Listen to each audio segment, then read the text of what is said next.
Le couple Dunant est sous les verrous et l'enquête suit lentement son cours. Au vu des horreurs commises, on s'attend à une extrême sévérité, mais la justice auxerroise laisse perplexe. L'enquête du juge Bourguignon ne permet pas de découvrir les nombreux clients du couple diabolique. Seuls 2 d'entre eux sont mollement interpellés. L'inimaginable arrive lorsqu'en 1986, 2 ans après son incarcération et en attendant son procès, Claude Dunant est remis en liberté. Il est finalement condamné en 1991 à la réclusion à perpétuité sans avoir jamais rien révélé de ses clients. Vous écoutez La conspiration du silence, épisode 5. Où sont passés les tortionnaires ? Première partie.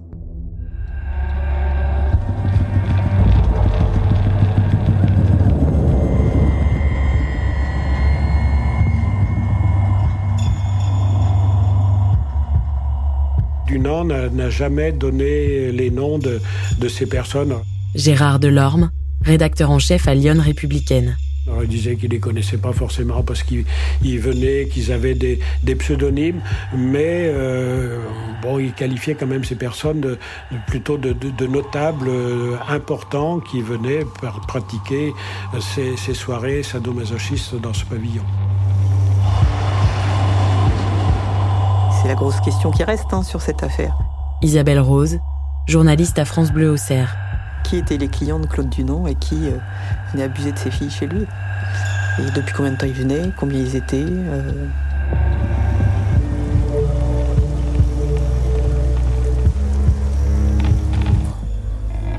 Les hommes étaient cagoulés et puis elles avaient les yeux bandés, donc elles ne pouvaient pas du tout reconnaître les clients d'une manière ou d'une autre, quoi.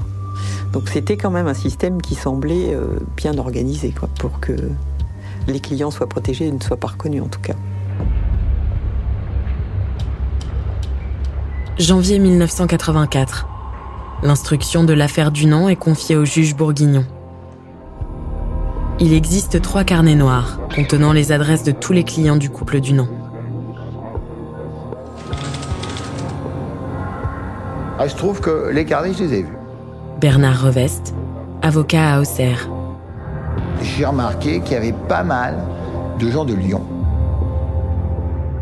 Ce qui m'a surtout surpris, c'est qu'il y a un certain nombre de marchands de chaussures. Il y avait plusieurs dizaines de noms. Je ne veux pas dire ce que je me souviens plus exactement, mais il y avait plusieurs dizaines de noms et des adresses. Ils auraient pu entendre tous ces noms-là. Je ne suis pas sûr que ça ait été fait.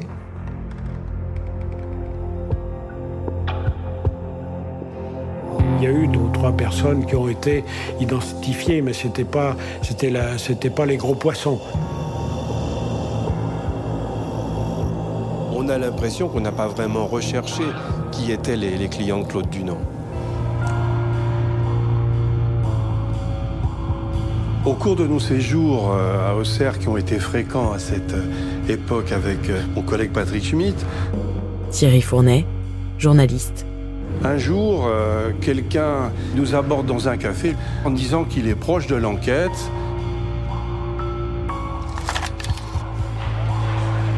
Il nous demande évidemment de respecter l'anonymat et il va nous raconter un certain nombre de choses qui vont nous aider tout au long de l'enquête.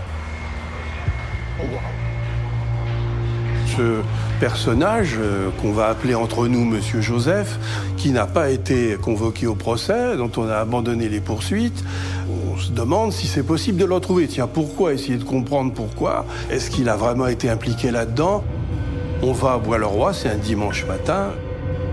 On s'arrête devant le pavillon et puis on voit un type qui arrive assez petit, frisé, les yeux bleus. Ça correspond un peu ou prou à la description du personnage en question. On sort de notre voiture, on va le voir et on lui pose un certain nombre de questions. S'il dit ne jamais avoir été client, l'homme avoue connaître Claude Dunant et son obsession pour les femmes.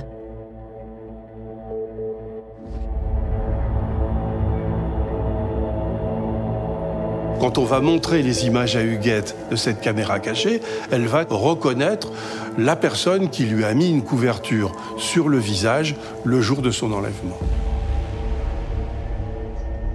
L'homme dit avoir été intellectuellement curieux, ne comprenant pas comment on pourrait ressentir du plaisir dans la douleur. Et pourtant, il confie également que maintenant qu'il est marié, il est moins aventureux et surtout plus prudent.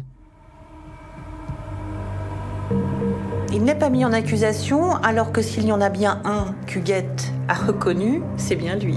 C'est totalement surréaliste, en effet. La question en fait qu'on peut se poser, c'est si l'une des deux filles ne s'était pas échappée, peut-être qu'on les aurait jamais retrouvées. Donc on peut imaginer que c'était peut-être pas les premières. La source du journaliste Thierry Fournet lui affirme qu'il existe une troisième victime du couple, Isabelle Ringler. Elle a rencontré Monique Dunant sur les bords de l'Yonne en janvier 1983. Toutes deux se prostituent.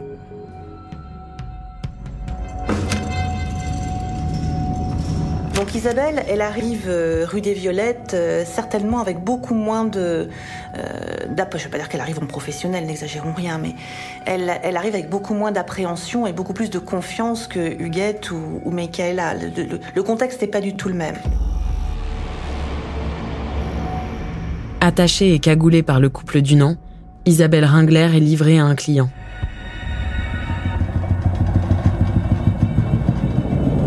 Il y a des clients qui sera d'ailleurs le seul qui sera inculpé plus tard, Christian Grimard, qui vient payer pour la torturer, est effaré par ce qu'il fait subir lui-même à cette Isabelle Ringler.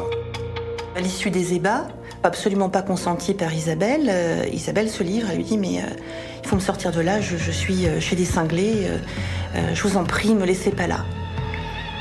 Christian comprend, il s'en va, il appelle, il passe un coup de téléphone à Dunant et lui dit « soit tu libères Isabelle, soit je préviens les flics ». Et Dunant de s'exécuter, il libérera Isabelle, qui est attendue à l'extérieur par ce dénommé Christian, qui a eu le courage de l'attendre et qui l'éloigne de ce lieu maudit. Isabelle est choquée, en plus elle reste inquiète. Quelques jours plus tard, elle quitte Auxerre et elle va s'installer à Villefranche-sur-Saône. Quelques années plus tard, Isabelle Ringler est retrouvée morte, empoisonnée, à son domicile.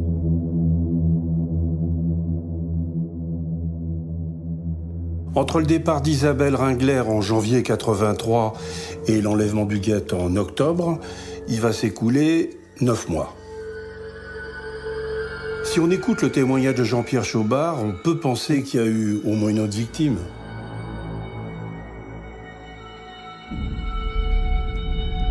Jean-Pierre Chaubard révèle que lorsqu'il s'était rendu chez les Dunant en 1983, une vieille femme et une jeune fille s'y trouvaient.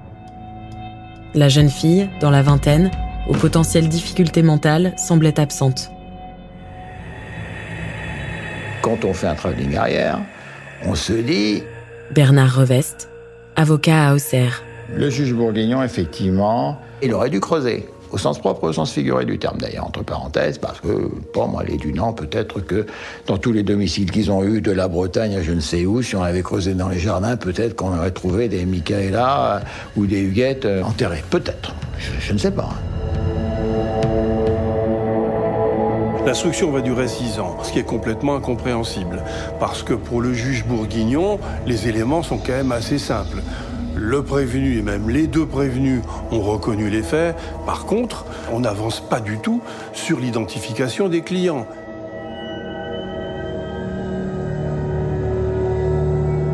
C'est beaucoup trop long, on est d'accord là-dessus.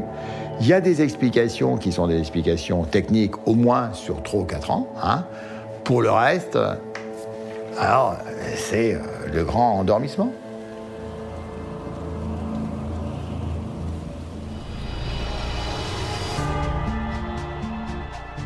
Vous venez d'écouter La conspiration du silence.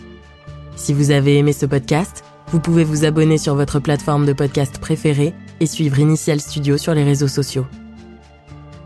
La conspiration du silence est un podcast coproduit par Initial Studio et Amda Productions, adapté de la série documentaire éponyme, coproduite par Amda Productions et France Télévisions.